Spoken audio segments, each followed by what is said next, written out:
જય શ્રી કૃષ્ણ. આપણે સત્સંગમાં જયદેવનું ચરિત્ર ચાલે છે. ગઈ વખતે આપણે જોયું કે જયદેવ પેલા રાજકુમારનું જે ઘણું જ અઢળક દ્રવ્ય આપ્યું હતું એ લઈને જંગલમાંથી પસાર થતા હતા. ત્યાં લોટારુએ એમને લૂંટી લીધા અને એના હાથ પગ કાપીને અવાવરું કોમ ફેંકી દીધા. પછી બંગાળના રાજા લક્ષ્મણ સેન ત્યાંથી પસાર થતા હતા. એના ધ્યાન પર આવ્યું કે ભાઈ અહીંયા કોઈ કપાયેલું હાથ પગ કપાયેલા પડ્યા છે, એટલે બહાર કાઢે છે, પોતાના રાજમાં લઈ આવે છે. હવે આ વખતે જયદેવે રાજા લક્ષ્મણ સેનને પોતાની ઓળખાણ આપી નથી કે પોતે જ ગીત ગોવિંદના ગાયક જ્યાં લખનાર જયદેવ છે એ ઓળખાણ ના આપી. પણ રાજાને એટલો તો ખ્યાલ આવી ગયો કે આ કોઈ વિદ્વાન વ્યક્તિ છે. રાજાએ રાજવૈદને બોલાવી અને બધી ટ્રીટમેન્ટ એમની કરી છે, તો જયદેવના જે બધા ઘા હતા એ રૂઝી ગયા છે. રાજાએ પછી એમની વિદ્વતાથી એમને પીછાણી અને જયદેવને મુખ્યમંત્રી તરીકેની એપોઇન્ટમેન્ટ આપી દીધી છે. રાજાના હૈયામાં એવો વિશ્વાસ બેસી ગયો કે આ જયદેવના રાજ્ય વહીવટમાં રાજા અને પ્રજા બંનેનું કલ્યાણ સમાયેલું છે. પછી રાજાએ પદ્માવતીને માન સહિત તેડી લાવવા માટે ખાસ રથ મોકલ્યો એમના ગામડે, અને પદ્માવતી રાધા કૃષ્ણની મૂર્તિ લઈને આવી અને પાછી એ રાજ્યમાં આવી ગઈ છે. એ પદ્માવતી રાધા કૃષ્ણની મૂર્તિની પણ સેવા કરે છે અને પતિની સેવા કરે છે, અને આ રીતે બધાનો સમય સુખરૂપે પસાર થઈ રહ્યો છે. હવે આ બધું ચાલતું હતું એ દરમિયાન એક દિવસ રાજાને વિચાર આવ્યો, કારણ કે સંગ તેવો રંગ, રાજાને વિચાર આવ્યો કે રાજાએ કીધું કે તો આપણે એક દિવસ કે જે મોટું ભંડારાનું આયોજન આપણે કરીએ કે છે, અને આજુબાજુના ગામો કે જ્યાં જ્યાંથી સાધુ સંતો મહાત્માઓ બધાને આપણે બોલાવીએ અને બહુ મોટા પાયા પર બધાને જમા કરવાનું સત્સંગનું આખું આયોજન કરીએ. તો જયદેવ તો બહુ ખુશ થઈ ગયા રાજાના વિચારો જોઈને. રાજા એની ખૂબ તૈયારી કરવા મળી છે. ગામે ગામ ને દેશે દેશ ત્યાં બધા આમંત્રણો મોકલાય છે, અને ઠેર ઠેરથી સાધુ સંતો અહીંયા આ રાજના લક્ષ્મણ સેનના રાજ્યમાં આવી રહ્યા છે આ ભંડારાનો લાભ અને સત્સંગનો લાભ લેવા માટે. એ દરમિયાન જે જંગલમાં જે લૂંટારુઓએ જયદેવના હાથને પગ કાપી નાખ્યા હતા એમને પણ સમાચાર મળી ગયા. હજુ એ લૂંટારુઓને ખબર નથી કે જેને અમે કાપી નાખ્યા હતા એ વ્યક્તિ હજુ જીવતી રહી છે. એમને તો એમ કે વ્યક્તિ મરી ગઈ હશે, પણ એ લૂંટારુઓને એમ કે રાજાના રાજ્યમાં આજે બહુ મોટા પાયા પર ભંડારો થઈ રહ્યો છે, તો લાવતાને અને સાંભળ્યું એમને કે રાજા તો બધા બ્રાહ્મણોને બધા સંતોને બહુ મોટી દક્ષિણા આપવાના છે, તો લાવતાને કે એ રાજાના રાજ્યમાં જઈએ તો ભંડારાનો પણ લાભ મળશે અને અમને પણ દક્ષિણા મળશે. એટલે બંને લૂંટારુઓએ સાધુનો સ્વાંગ બનાવ્યો છે અને રાજાના રાજમાં અહીંયા આવી ગયા છે. હવે હજારો સાધુ મહાત્માઓની ત્યાં પંગત પડી છે, બધા બેઠા છે ઊંચા સિંહાસન પર. રાજાની જોડે સમકક્ષ છે જયદેવનું પણ સિંહાસન થયું છે, અને જ્યાં લૂંટારુઓએ ત્યાં બીજા સાધુઓની સાથે બેસી અને સ્ટેજ પર જેવી નજર કરી અને જોયું, હો જે માણસને અમે 2 હાથ ને 2 પગ કાપી નાખ્યા અને એમ કે એ તો મરી ગયો હશે, પણ એ તો ઠૂઠ્યો અને લંગડો માણસ આજે રાજાની સમકક્ષ સિંહાસન પર સ્ટેજ પર બિરાજી રહ્યા છે. એટલે પેલા લૂંટારુઓ સમજી ગયા કે હવે અમારે પકડાઈ જઈશું અને હવે અમને જેલની સજા થશે, રાજા અમને છોડશે નહીં. આ અમે ક્યાં અમારા ભોગ લાગ્યા કે અહીંયા અમે આ સાધુનો વેશ બદલીને અહીંયા આવી ગયા છીએ કે છે, ચોક્કસ હવે અમે પકડાઈ જઈશું. પણ હજારોની સંખ્યામાં સાધુ સંતો હતા, એટલે ચોગાડે કે જયદેવને ખબર પણ નથી આ બે આવે છે, પણ ચાલુ સભાએ ચાલુ પંગતેથી બંને જણા ગભરાઈને ઊભા થઈ ગયા અને નાસવા મળ્યા. તે વખતે આ જયદેવજીની નજર સ્ટેજ પરથી પડી. ઓહો, આ તો પેલા 2 જણા જે જંગલમાં મને આટલો બધો હેરાન કર્યો કે છે. એટલે તરત જ જયદેવે પેલા રાજાના કાનમાં કહ્યું. રાજાએ તરત જ સિપાહીઓને આજ્ઞા કરી કે પેલા લોકો પેલા 2 જણા જે નાસી રહ્યા છે એને પકડી લાવો કે છે. એટલે સિપાહીઓ તરત દોડ્યા છે અને હજુ એ સભા મંડપના દ્વાર સુધી નહીં પહોંચ્યા હોય અને સિપાહીઓ એને પકડી લીધા. અહીંયા રાજ સિંહાસન જે હતું ત્યાં બંને લૂંટારોને લાવવામાં આવ્યા. બંને લૂંટારો સમજી ગયા, હવે અમે પકડી ગયા છીએ, હવે અમારી બહુ મોટી સજા થશે અથવા તો ફાંસી આપવામાં આવશે. કારણ કે અમે અપરાધ કર્યો છે અને એ જ માણસ જીવતો છોડ્યો તો આજે આ રાજ્યનો મુખ્યમંત્રી બનીને બેસી ગયો છે કે છે. એટલે બંને ગભરાતા રાજાની સમક્ષ બંને લૂંટારો આવ્યા છે. હવે રાજાની સમક્ષ બંને જણા આવી ગયા. એ વખતે જયદેવે રાજાના કાનમાં કહ્યું કે આ બંને તો મારા ખાસ આ સાધુઓ જે દેશ તો સાધુ નો હતું ને, અને જયદેવે હજુ સુધી રાજાને ક્યારેય બી કીધું નથી કે મારા હાથના પગ કેવી રીતે કપાઈ ગયા ને કોણે મને માર્યું ને શું છે. કશી જ વાત જયદેવે અત્યાર સુધી રાજાને કરી જ નથી. હવે આજે જયદેવ રાજાને કે છે કે આ બંને સાધુઓ મારા ખાસ મિત્ર છે. હે રાજા, તમે મને હજુ સુધી ઘણી વખત એવી ઈચ્છા વ્યક્ત કરી છે કે હું તમને ખૂબ જ ધન આપીને તમારું સન્માન કરું કે છે. તો આજે એ મોકો આવી ગયો છે. મને તો ધનની કોઈ લાલસા નથી, પરંતુ આ મારા 2 મિત્રો આજે ઘણા વર્ષો પછી મને મળ્યા છે એટલે મેં એમને નજીકમાં બોલાવ્યા છે. તો જે ધન તમારે મને આપવાની ઈચ્છા છે એ બંને મારા મિત્રોને તમે આપી દો, અને તમે એવું માનજો આ મારા મિત્રોને જે ધન આપો છો ને એ મને જ આપ્યા બરોબર છે. પેલા બંને લૂંટારો તો સળગ થઈ ગયા. આ વળી શું? અપકારનો બદલો ઉપકારથી આપનારા માણસના મનમાં કોઈ મેલી મુરાદ તો નથી ને કે છે. આવી રીતે ધન અપાવી અને આ વ્યક્તિ શું કરવા માંગે છે? મનમાં બંને લૂંટારો ગડમથલ કરવા લાગ્યા છે, પરંતુ એમને કોઈ તાળો બેસતો નથી. શા માટે? જેના પર અમે 2 હાથ ને 2 પગ કાપી નાખ્યા છે એ જ માણસ એટલું બધું દ્રવ્ય અમને અપાવે છે કે અમારી પેઢીઓની પેઢીઓ સુધી ખાટા ખોટાની એટલું દ્રવ્ય રાજાએ એમને આપી દીધું. પણ પેલા બંને લૂંટારો તો ની મગજમાં આ વસ્તુ ઉતરતી જ નથી. એટલે બંને લૂંટારો તો ફળ ખૂબ જ ગભરાય છે. એમના શરીર પણ એટલા બધા કંપાયમાન થયા, તેમનો ડર રાજાની નજરમાંથી હટી શક્યો નહીં. રાજા સમજી ગયો કે બંને સાધુ ખૂબ જ ગભરાય છે.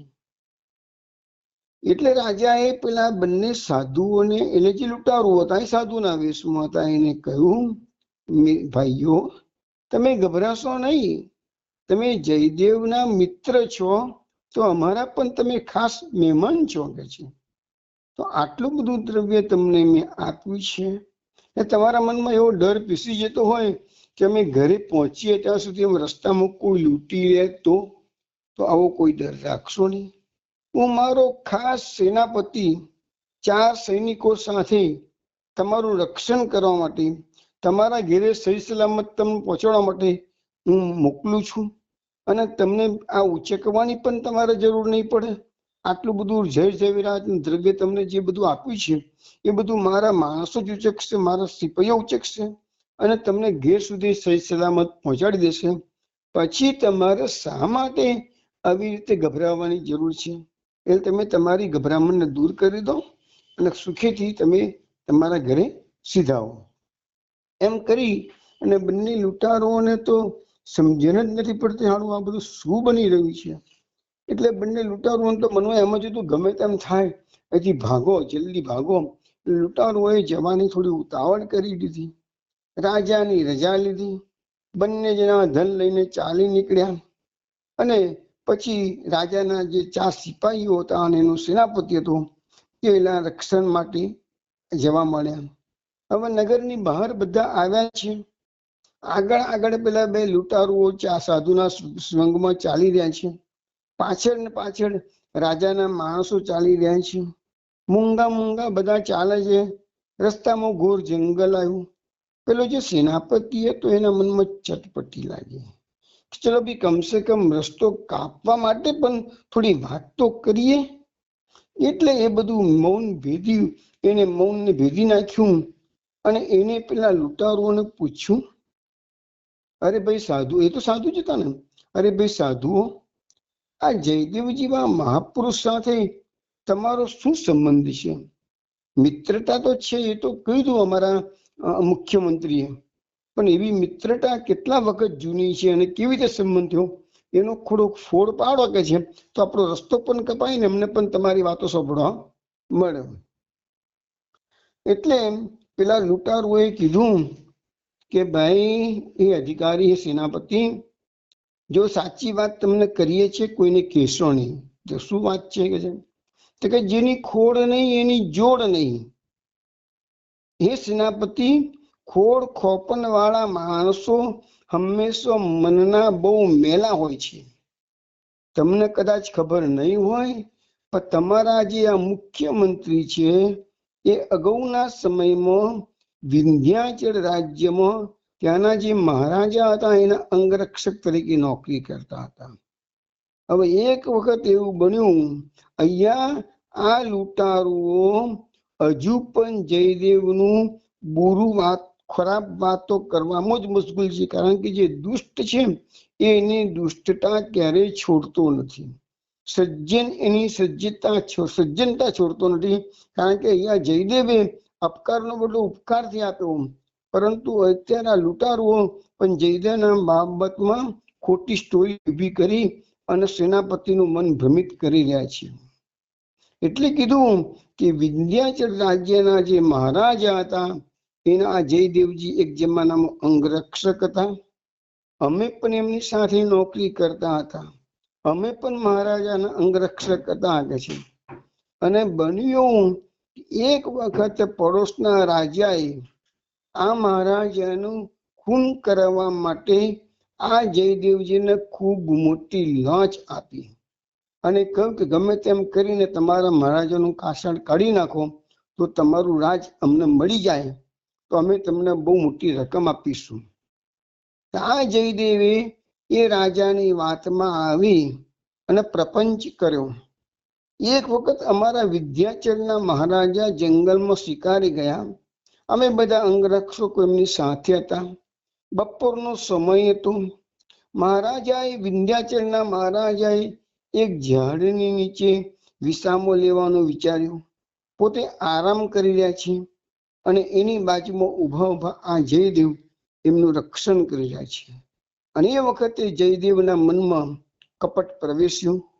એને પેલા રાજાની લાંચની વાત યાદ આવી ગઈ અને એને જોયું કે બીજા બધા અંગરક્ષકો પણ આજુબાજુની ઝાડીમાં આરામ ફરમાવી રહ્યા છે અને આ જયદેવ એકલા જ અંગરક્ષક તરીકે રાજાની બાજુમાં ઊભા હતા.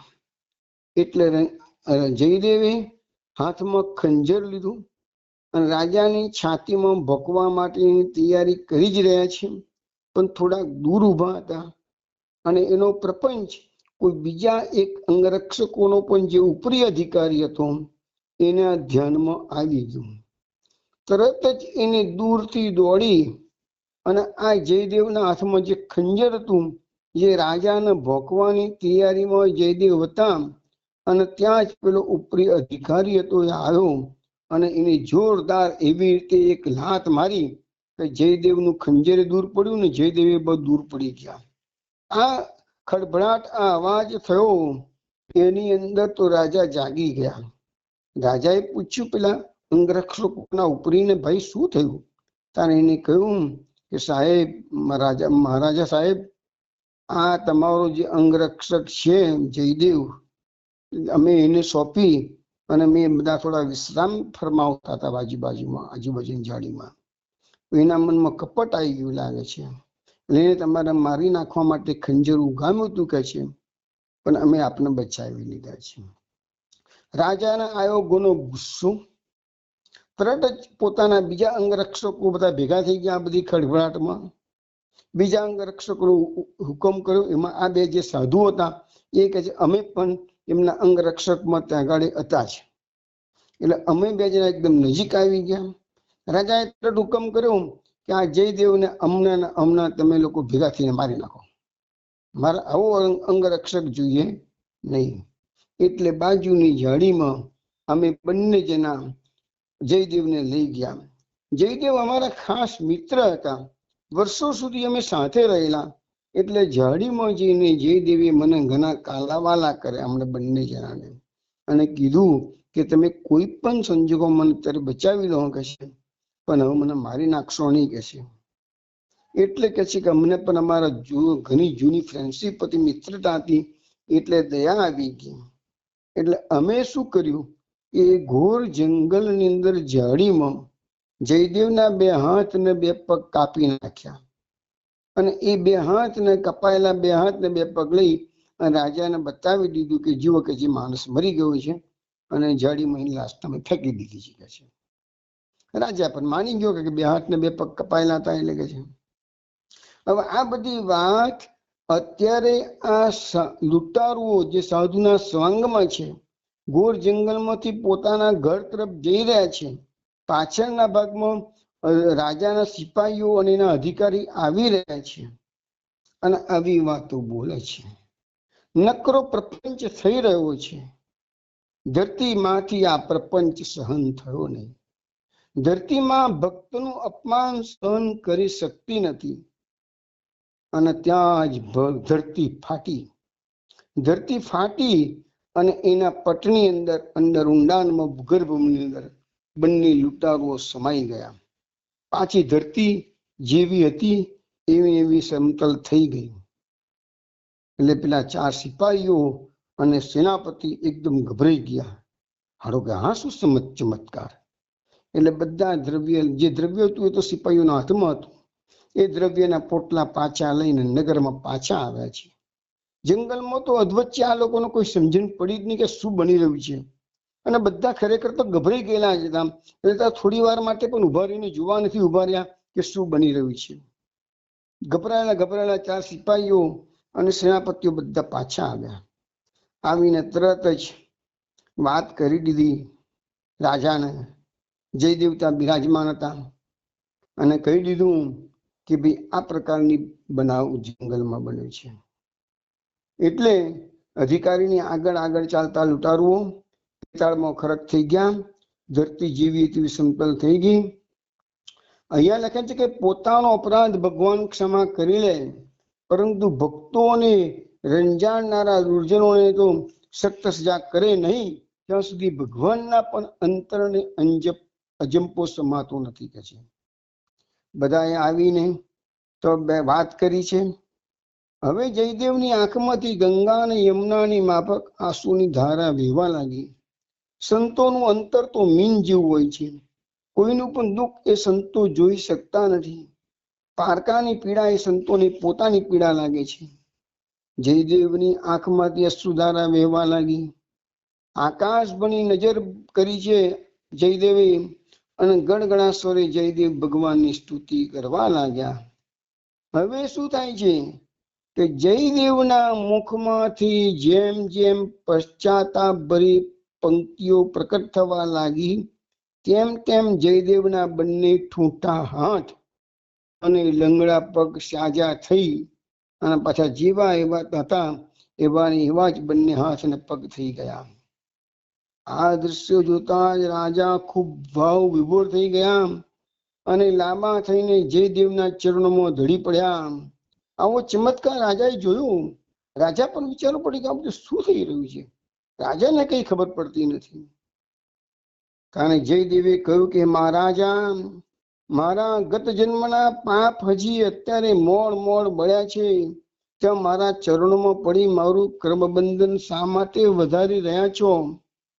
રાજાએ કહ્યું, અહિત કરનારાને પણ આપે ઉદાર ભાવે ક્ષમા આપી દીધી, છતાં પણ આપ આપની જાતને પાપી કહી રહ્યા છો. જયદેવ બોલ્યા, મહારાજા, આ બંનેના પ્રાણ ગયા એના માટે જવાબદાર હું છું. નિર્જન વનની વાટે આવેલા કુવામાંથી હે રાજા મને બહાર આપે કાઢ્યો. એ પહેલા એક યુવરાજે મારા પર પ્રસન્ન થઈ મને ખૂબ સારો પુરસ્કાર આપેલો. એ લેવાની મારી જરાય ઈચ્છા હતી નહીં, પણ મારા કાવ્યની એને પેટ ભરીને પ્રશંસા કરેલી. એટલે અભિમાનના કેફમાં ચકચૂર બની અને માયાના મોહપાશમાં હું બંધાઈ ગયો. મારા ગત જન્મના તેમજ આ જન્મના કર્મોને કારણે વગડાની વાટે જંગલમાં પેલા બંને ભાઈઓને હાથે હું લૂંટાયો. મારા પાપની સજા તરીકે મારા હાથ પગ કપાયા. આટલું બોલીને જયદેવ થંભી ગયા. આ સાધુ પુરુષની ભાવના જોઈને રાજા તો દંગ થઈ ગયા. અત્યાર સુધીના જીવનમાં આવી વિરલ વિભૂતિ પહેલી જ વાર રાજાને જોવા મળતી હતી. પેલા બે અધમ જીવોનો દોષ આપણે અંતરે જરાય વસ્તુ નથી? જયદેવજી રાજા પૂછે છે. જયદેવજી જવાબ છે, ના, જરાય નહીં. એ બંને તો મારા પાપની સજામાં નિમિત્ત બન્યા છે. પ્રભુએ એમના દ્વારા મારા પાપોની સજા કરી છે. આ બંને તો હું મારા મિત્ર માનતો હતો, આજે બી મિત્ર માનું છું, કારણ કે એના થકી જ મારા પાપો કપાયા છે. અર્થમાં કેટલા અનર્થો છે એનું ભાન પણ આ મિત્રોએ જ મને કરાવ્યું છે. હે મહારાજ, લલાટે લખેલા લેખ કદી મિથ્યા થતા નથી, તો પછી ભાગ્યને દોષ દઈ બળાપો કાઢવાનો કોઈ અર્થ ખરો કે? વિધાતાના લખ્યા લેખ હસતા હસતા પૂરા કરવામાં જ આ જીવનની સાર્થકતા છે. અબાધિત ક્રમ અટકે નહીં. સમજો, મને એ ખટકે નહીં. થવાનું હતું તે થઈ ગયું છે. હે મહારાજા, પૂર્વ જન્મના અને આ જન્મના મારા પાપોની ક્ષમા પ્રભુ પાસેથી મળતા મારા હાથ ને પગ હતા એવા પાછા ભગવાને આપી દીધા. એટલે તમે મને કઈ સંત માનીને મારા ચરણોમાં પડશો નહીં, એ મને ગમતું નથી. આ જયદેવનો આવો અંતર વૈભવ જોઈ રાજાનું અંતર આદરથી નમી ગયું. હવે પદ્માવતીને જયદેવ પર અગાધ સ્નેહ તો હતો જ. એ પતિવ્રતા નારીએ સ્વામીની તેમજ સર્વેશ્વર રાધા કૃષ્ણની સેવા એકાગ્ર ચિત્તે કરી હતી અને બંનેના અંતર જીતી લીધા હતા. હવે રાજમાં વાત આગળ વધી રહી છે. હવે આમ જોવા જઈએ તો રાજકાજમાં જયદેવજી પૂરેપૂરું ધ્યાન આપી રહ્યા છે. પરંતુ આ જે પદ્માવતી હતી એને રાજમાતા, મહારાણીઓ, રાણીઓ, અધિકારીની પત્નીઓ બધા ખૂબ જ આદર ભાવ આપતા હતા. હવે એકવાર આ લોકોના ત્યાં સત્સંગ મંડળ હતું અને બધા સતી જે પદ્માવતી હતી એમના મહેલ પર આવી અને ધર્મની ચર્ચાઓમાં ભાગ લેતી અને એની વાતો સાંભળતી. બધા પોતપોતાના ચર્ચામાં બધા પોતપોતાના અભિપ્રાયો વિના સંકોચે રજૂ કરવા માંડ્યા. એક દાડો મહારાણીના ભાઈ મરી ગયા.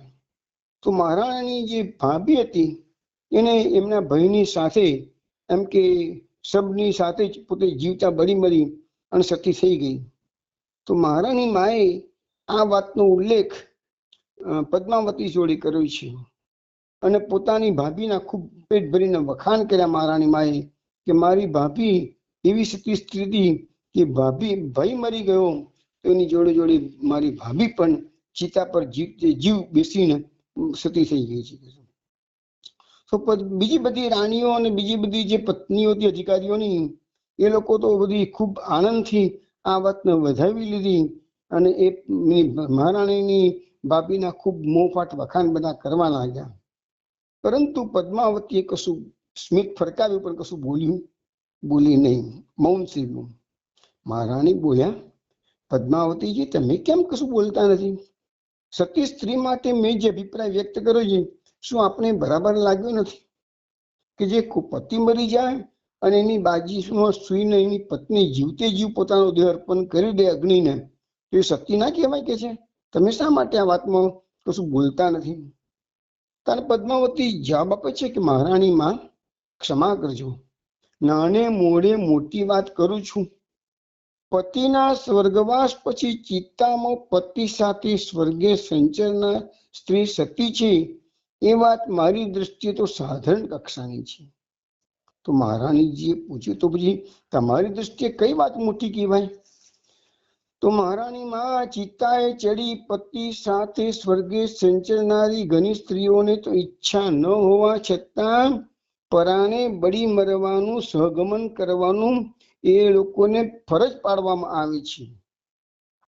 પરંતુ સાચી સતી તો એ કહેવાય કે જે કોઈના બંધનમાં હોય નહીં અને છતાંય પતિના મરણના સમાચાર સાંભળતા જ એના પ્રાણ ટકે નહીં અને ત્યાં જ હા મારા પ્રાણનાથ હા નાથ કહી અને દેહ મૂકી દે, તો એ સાચી સતી સ્ત્રી એને કહેવાય. પદ્માવતીનો આવો જવાબ સાંભળીને મહારાણી તો મનમાં ગાળ ખાઈ ગઈ. પદ્માવતીની આ વાત મહારાણીને અસંભવિત લાગતી હતી. એટલે મહારાણીએ તરત મનમાં નક્કી કર્યું, એક દાડો આ પદ્માવતીનું હું પારખું જરૂર કરીશ. અત્યારે તો પદ્માવતીએ પોતાનો મુદ્દો બહુ વ્યવસ્થિત રજૂ કરેલો છે, એટલે હું અત્યારે વધારે દલીલમાં ઉતરતી નથી. મનમાં વિચારે છે. અને એક દિવસ પદ્માવતીને બતાવીશ કે સાચી સતી સ્ત્રી તમે છો કે નહીં. પછી અને એ વખતે કહેશે કે હું એને પદ્માવતીને કહીશ. આ પોતાની મેલી મુરાદ બરાવવાની તક એ મહારાણી માં શોધતા હતા. અને એમાં એક દિવસ એવું બન્યું કે રાજ્યની વ્યવસ્થા નજરે નિહાળવા માટે રાજા સાથે આ જયદેવ એના રાજ્યમાં જ પણ દૂરના પ્રદેશમાં ગયા હતા. હવે એમને પાછા ફરતા ધારા કરતો મોડું થઈ ગયું અને જે દિવસે પાછા રાજાની સાથે જયદેવ આવવાના હતા એ દાડે એ લોકો એ પ્રદેશમાં રોકાઈ ગયા અને પાછા આવી શક્યા નહીં. એટલે મહારાણી માએ આ તકનો પૂરેપૂરો લાભ લીધો અને પદ્માવતીના મહેલમાં જઈ પદ્માવતી પાસે જઈ ગંભીર મોઢું કરી અને ખિન્ન સ્વરે મહારાણી બોલી છે, બેન, એક આઘાતજનક સમાચાર તમને આપવાના છે. કાળજો કઠિન કરીને તમે સાંભળજો. હું કેવી રીતે કહું એ મને સમજાતું નથી. પદ્માવતીજી બોલ્યા છે, હે મહારાણીજી, બનવાનું હોય જરૂર બને છે. પ્રભુ જે કંઈ કરે છે આપના ભલા માટે જ કરતો હોય છે. માટે તમે જે કંઈ બી કહેવું હોય એ વિના સંકોચે કહો. પદ્માવતીની પ્રભાવશાળી વાણી સાંભળીને મહારાણી પણ ઘડીભર તો ડઘાઈ ગયા. પરંતુ જે ખેલ શરૂ કર્યો હતો એ ખેલ તો હવે પૂરો કરવો જ પડે ને. એટલે મુખની ઉપર ખોટે ખોટા વેદનાના ભાવો લાવતા મહારાણીજી બોલ્યા છે કે બેન, મહારાજની સાથે જયદેવજી અહીં આવવા માટે પાછા ફરતા હતા.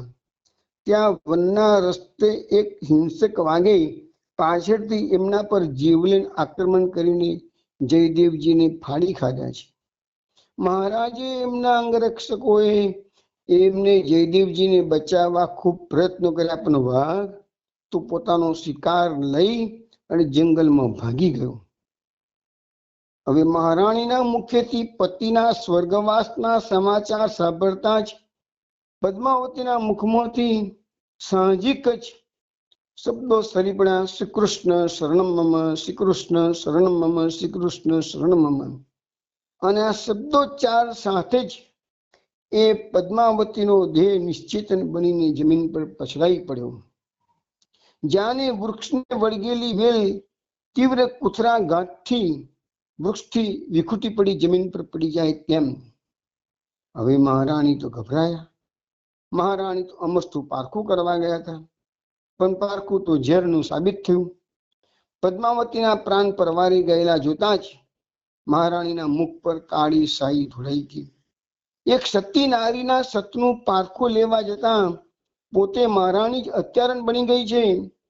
હવે પોતાના સ્વામી રાજા આવશે અને પૂછશે ત્યારે આનો જવાબ શું આપવો એની મોટી મૂંઝવણ મહારાણી અનુભવવા લાગી.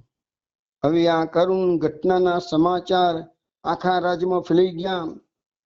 પદ્માવતીના મહેલ પર લોકોની ભીડ જામી છે અને રસ્તામાં આવતા આવતા જયદેવજીને પણ આ સમાચાર મળી ગયા કે મારી પત્નીના પ્રાણ પરવારી ગયા છે.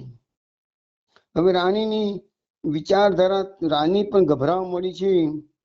કે નાના એ બીજો અનર્થ સર્જાશે, અને અહીંયા એને થયું રાણીને કે હવે કદાચ પત્નીના પ્રાણ ગયા તો જોડે જોડે પતિ પણ એના પ્રાણ જતા રહે તો બીજો અનર્થ સર્જાશે, તો મારે આ રાજ્યમાં જીવવું ભારે પડી જશે.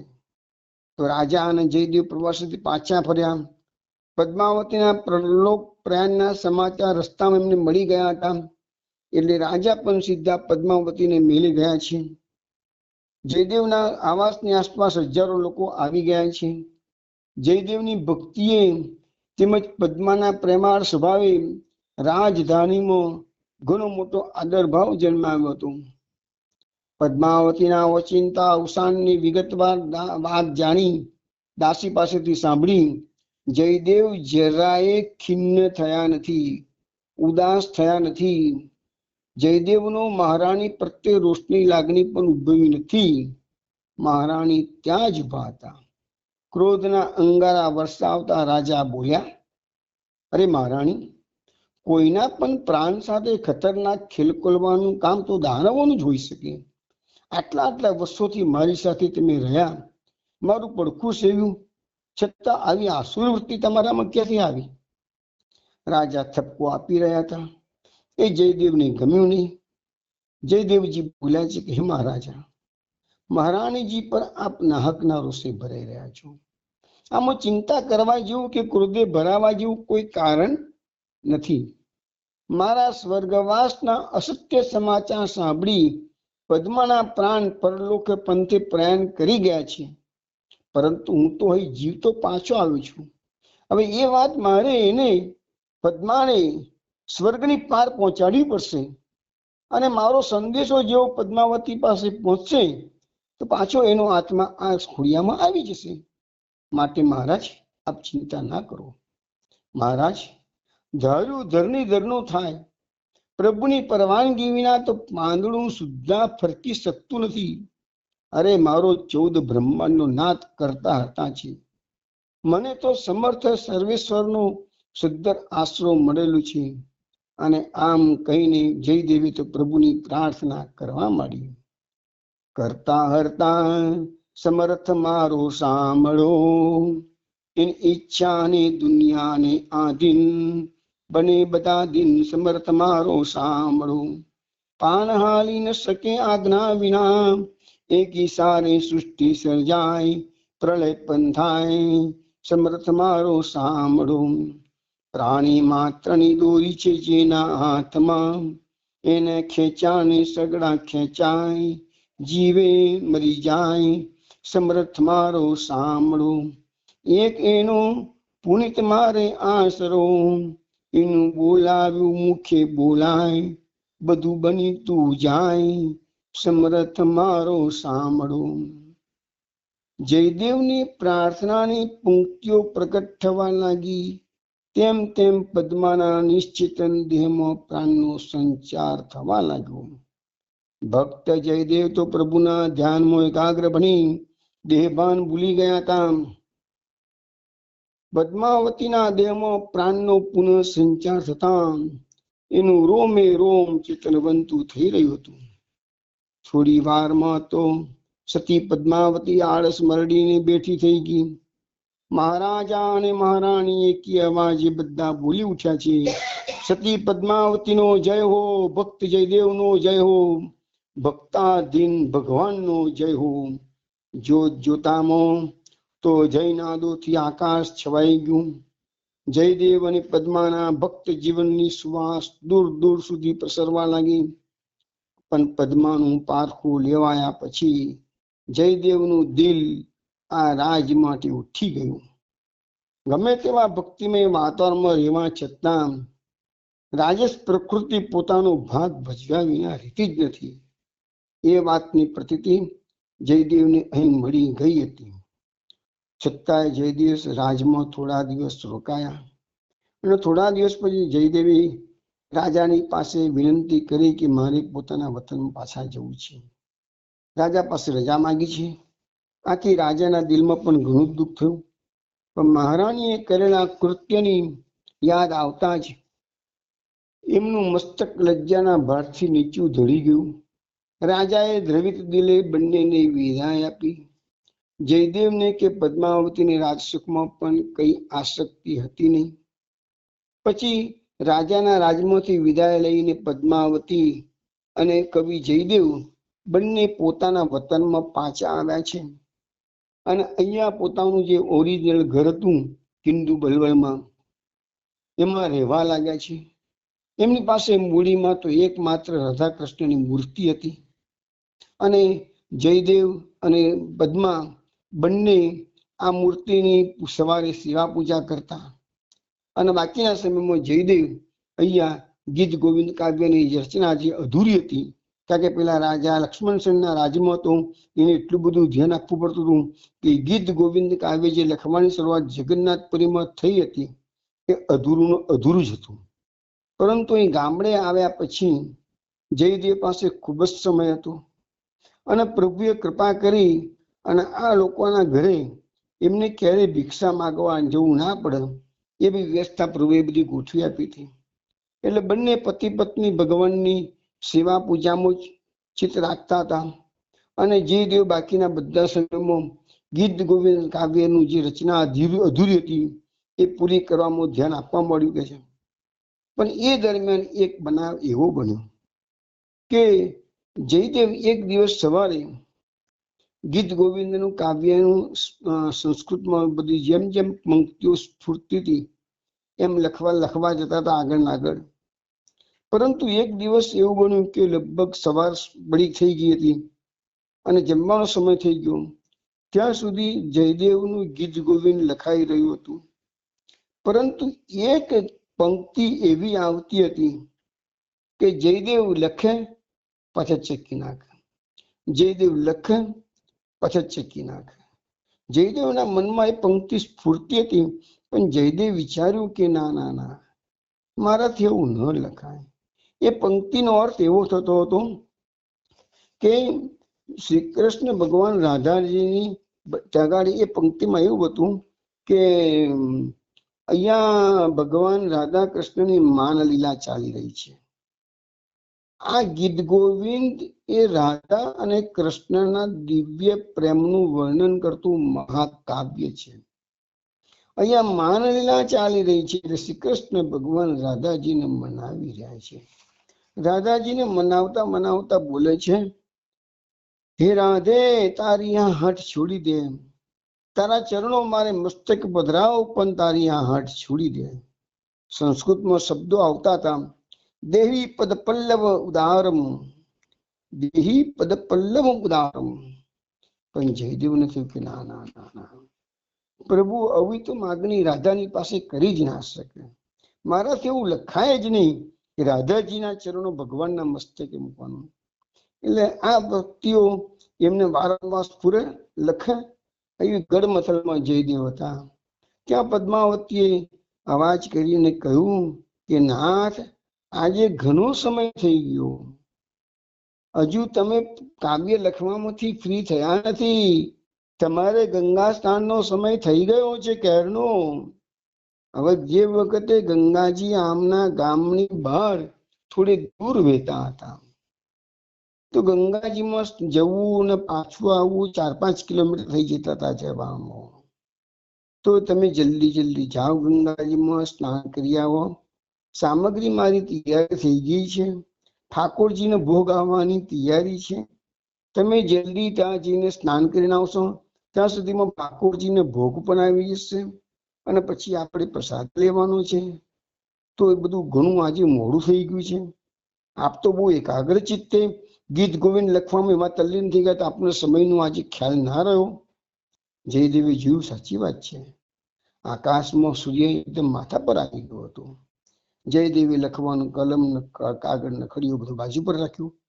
જયદેવ ઉભા થયા છે. જયદેવે પોતાના વસ્ત્રો લીધા અને ઘરની બહાર નીકળ્યા અને પદ્માવતીને કહ્યું કે દેવી, હું આજે જરા ઉતાવળથી સ્નાન કરીને આવી જ જઈશ કે છે. પણ ગમે તેમ તો એ ગંગાજી 4-5 કિલોમીટર દૂર વહેતા હતા એટલે થોડોક સમય તો લાગવાનો જ હતો. પરંતુ જયદેવ જેવા ગયા કે પદ્માવતીએ એમના ઘરનું બારણું બંધ કર્યું. ઘરનું બારણું બંધ કર્યું અને 5 મિનિટમાં જ એમના બાળને ટકોરા પડ્યા.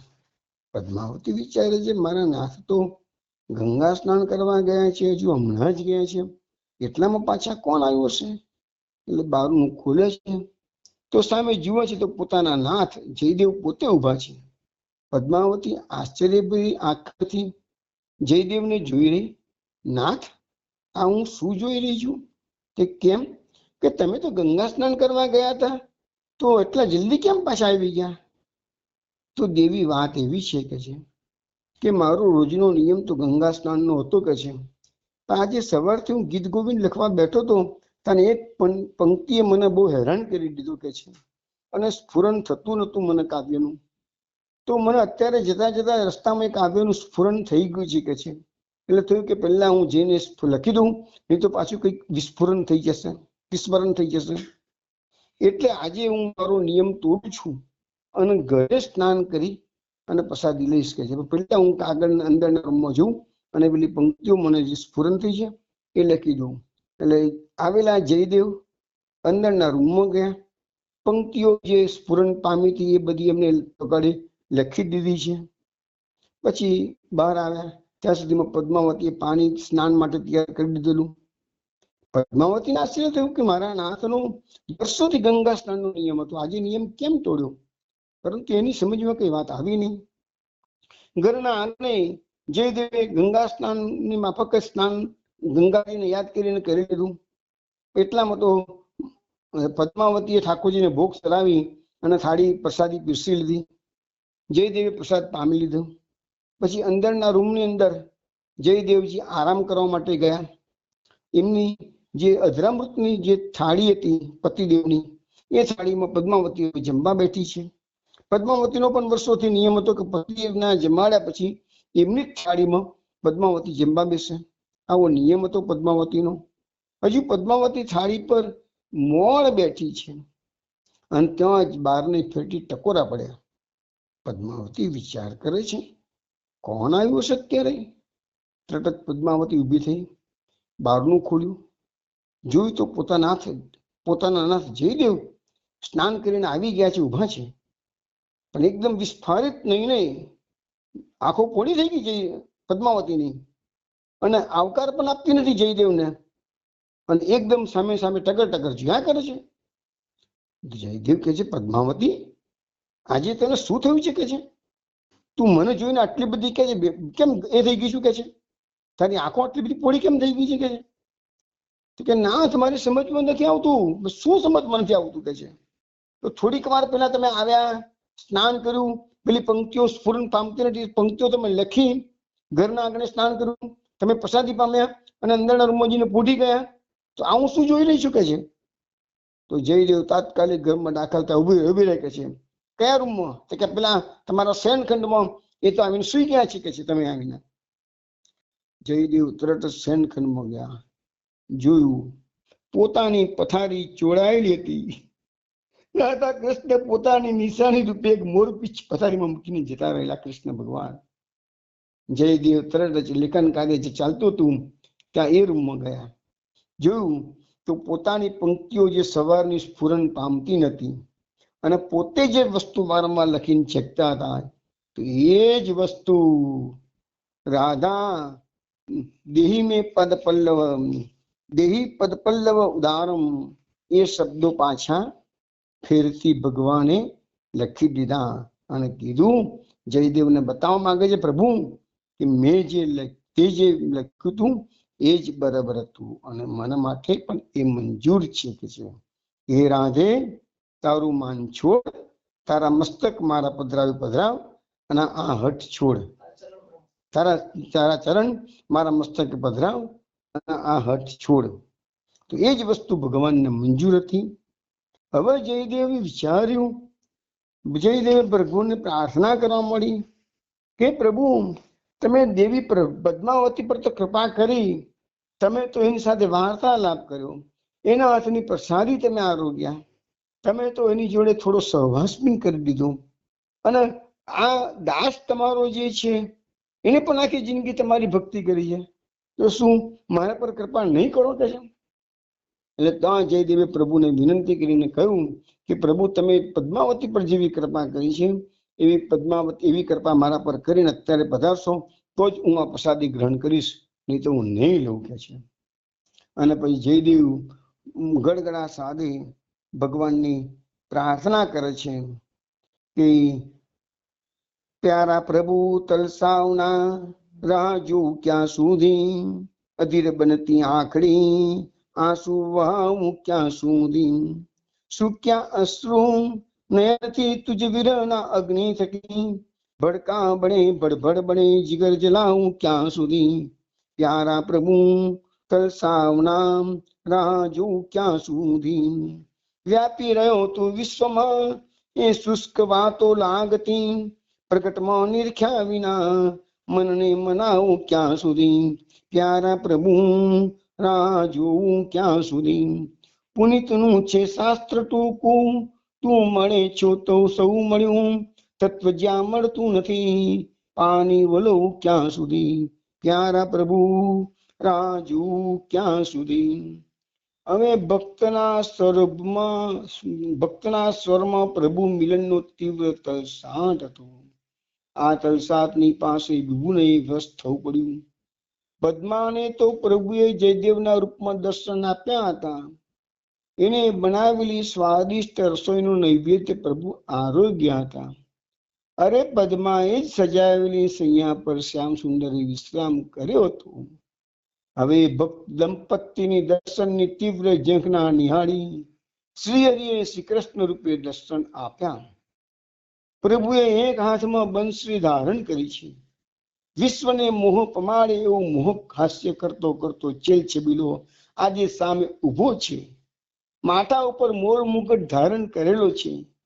હવે ભક્ત જયદેવ અને સતી પદ્માવતી બંને હાથ જોડી મસ્તક નમાવી પ્રભુની આ અલૌકિક રૂપ માધુરીનું પાન કરતા કરતા બોલે છે, મનમોહનની મૂર્તિ નજરે આવે રે, મુખ નિરખતા ભાન બધું ભૂલાવે રે, કિશોર વયને રંગ કાળો કાળો રે, નાનો છતાંય જુદો એનો ચાળો રે, મોર મુગટ ને પીળું પિતાંબર શોભે રે, વનમાળા ને કાનમાં કુંડલો પહેરે, જાજર પગમાં રૂમઝુમ વાગે રે, સુણતા સુણતા અહીંયા મારા જાગે રે, આંખો અનિયાળી લાંબા કાળા કેસ રે, મુખડે એને મોહિની વિશેષ રે, ધન્ય બને જે દર્શન આવા પામે રે, પુનિત ગેલો શ્યામ સુંદર ને નામે રે.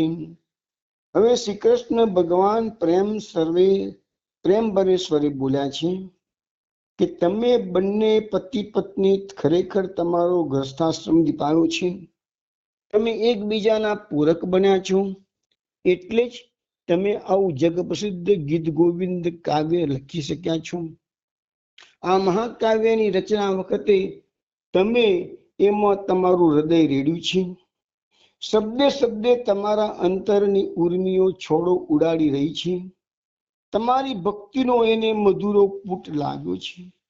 વિશ્વના અમર કાવ્ય તરીકે આ જીવંત રહેશે. યુગોના યુગો સુધી આ કાવ્યનું વાંચન ગાયન અને ચિંતન કરતા ભક્તોના અંતર આનંદથી નાચી ઉઠશે. પ્રભુની પુનિત વાણી સાંભળીને ભક્ત દંપતી આનંદથી ભાવ વિભોર બની ગયું. અશ્રુ વહેવા લાગ્યા, હૈયા ભરાઈ આવ્યા, કંઠ રૂધાવા લાગ્યું, વાચા હરાઈ ગઈ. શ્રી કૃષ્ણ ભગવાન દિવ્ય દ્રષ્ટિથી કૃપા કિરણો વરસાવતા બોલ્યા છે કે હું તમારા બંને પર અત્યંત પ્રસન્ન થયો છું. હે જયદેવ, વરદાન માગો. તને વરદાન આપતા મારું હૈયું આજે ઉછળી રહ્યું છે. શ્રી કૃષ્ણ ભગવાનની સામે શ્રદ્ધા પરી મીટ મારતા જયદેવ બોલ્યા છે, પ્રભુ આપણી પાસે હું શું માગું? મારે તો કઈ રિદ્ધિ સિદ્ધિ જોઈતી નથી.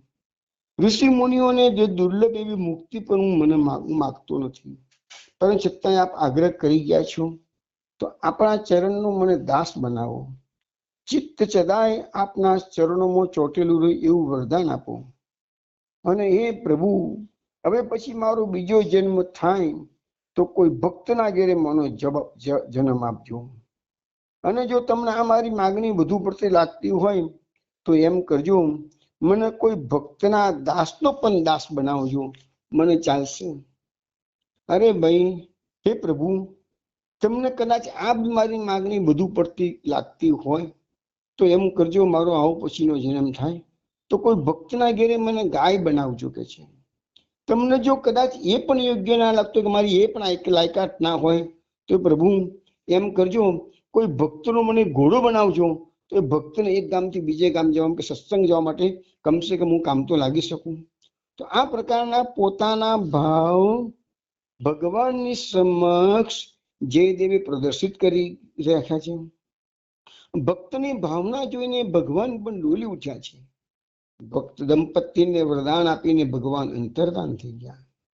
પ્રભુ દર્શન પામ્યા પછી જયદેવની જે કલ્પનાની જેની પાખો આવી ગઈ હોય એ રીતે જે રીતે ધીરે ધીરે ગીત ગોવિંદ તૈયાર થઈ રહ્યું હતું એ હવે ગીત ગોવિંદ ફટાફટ લખાવા મળ્યું છે અને ટૂંક સમયમાં ગીત ગોવિંદની રચના સંપૂર્ણ થઈ ગઈ. હવે બન્યું શું કે આ બધા દરમિયાન જયદેવની ખૂબ ઉંમર થઈ, વૃદ્ધાવસ્થા આવી.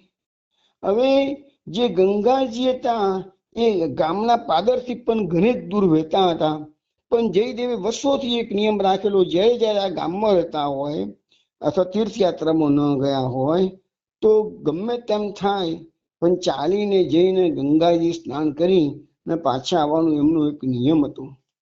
પરંતુ ઉંમર જ્યારે થઈ ગઈ બહુ અને હવે વૃદ્ધાવસ્થા, લાકડીને ટેકે ટેકે ચાલવા માંડ્યા, ત્યારે એમને થયું કે હવે મારાથી નથી જવાતું. તો બી એ બહુ મુશ્કેલીએ ઘેરથી નીકળી રસ્તામાં કેટલી વાર વિશ્રામો કરી અને ઘણી વાર ગંગા સુધી પહોંચતા અને ગંગાથી પાછા ઘેરે આવતા. આવું કરવામાં એમનો ઘણો સમય બગડતો. એટલે એક દિવસ પદ્માવતીએ કીધું કે નાથ, તમારાથી હવે ચલાતું નથી, તમારી ઘણી વૃદ્ધાવસ્થા આવી ગઈ છે. ગંગાજી આપણા ઘેરથી ઘણા દૂર છે, તો હું આપણા ઘેર જે પાણી ભરી લાવું છું એ ગંગાજીનું જળ છે ને, આ ગામમાં જે કુવામાંથી જળ આવે છે એ બધા ગંગાજી નજીકમાં આવે છે, એટલે બધા જળ તો ગંગાજીના જ કહેવાય ને કે છે.